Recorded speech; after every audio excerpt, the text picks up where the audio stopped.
Yeah, no, it's video. Okay. Hi, here we have a crazy entrepreneur, I can say.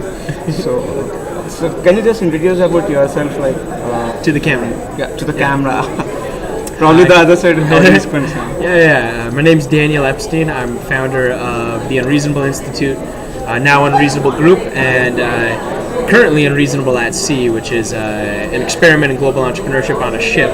And we just arrived in Bangalore after sailing about 15,000 nautical miles and visiting 8 countries. 10,000 miles. Yeah. So personally, I'm a very big fan of Unreasonableatsea. When I first saw the concept, like I think you are going for 100 days on a ship, right? Mm-hmm. So 100 days on a ship with 100 entrepreneurs, I guess. Mm-hmm. Less than that, but so, yeah. Okay, you're going with entrepreneurs. So what actually you're looking at end of the 100 days? Yeah. What exactly you want to get from the experience?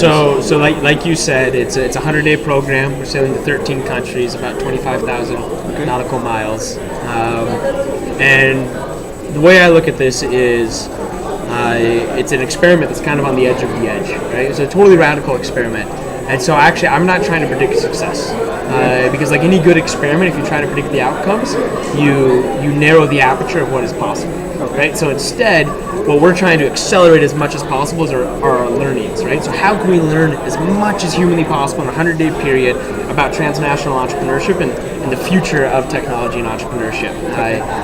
To get a little bit more tractionable, the customer that we're serving are the entrepreneurs we work with. So we had about 1,000 apply, 100 countries. We selected 11 companies. Okay. So 11 technology startups on the ship who are all looking to scale internationally. Okay. The goal for us then is to serve them as much as humanly possible. We want them to hit 10x growth within 24 months of leaving the program. That's our metric, but you won't know that for 24 months. Exactly. Right? So it's actually hard to pull 3 days out of someone's life today, but you are pulling 100 days. Like 106. 106. Yeah. So how did you manage to pull the... Well, so a couple things. One is connectivity is crucial. Right, so we upgraded the bandwidth on our satellites as much as humanly possible, so we can Skype on the ship, so you can stay connected. The second, though, is selection, right, which is an odd pedigree of a company to be at a stage where it's ready to scale globally, but also be able to have its senior leadership on a boat for 100 days, right? And so what that means is they have to have incredibly strong teams. They have to have amazing operational teams on the ground that run the business while some of his leadership is on the boat,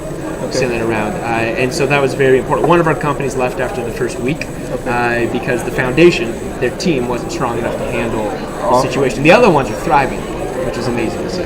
So when is the next program you are going to do? Like, is it the 100-day program you are going to do, or is at sea, like on a ship?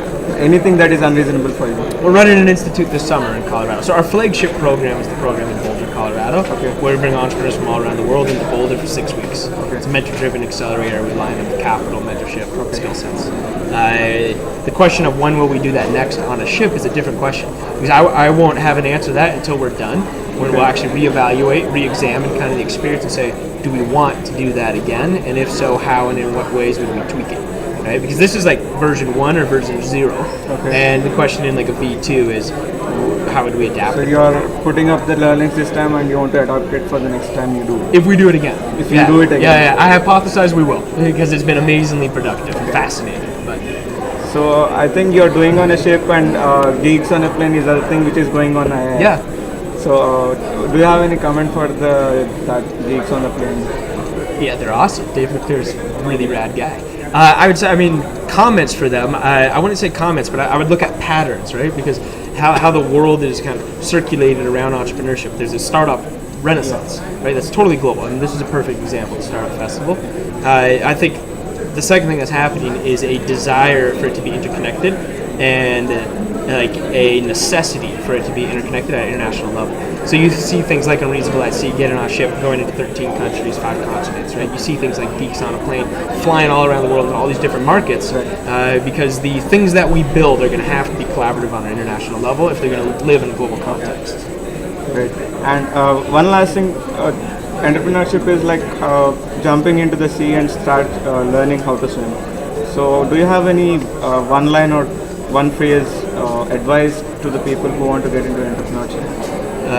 Jump into the sea. Yeah, I mean, like, there's people who A lot of people, I feel like, talk about wanting to be an entrepreneur, and my response to that is, clearly you're not an entrepreneur, because you want to talk about it, you would just do, right? And so, like, to borrow from Nike, just do it, right? Nothing should stop you, and the goal should not be success, because if you try to dive in deep and you first want to try to make it successful, and that's how you gauge whether it worked or not, you're probably going to fail, right? And so the goal should be, how do you accelerate learning as fast as possible, as cheaply as possible, right? How do you kind of narrow the length of time that you have learning cycles? And if you walk into startups with that mentality, you can learn through anything, success or failure, oftentimes more through failure, right? And so that hopefully that takes off some of the heat of needing to be like financially successful with your first company, because the odds are totally stacked against everybody who does that, right? So I just dive in. I'd expect failure, but I would look for learning along the way. Great. Had a great insight from you, Daniel, and your program says it's unreasonable, and it looks unreasonable, and I think it's end of 100 days. Yeah. It will be productive, and hope for the best. Yeah. Thanks for the time. Awesome, man. Yeah, thank you.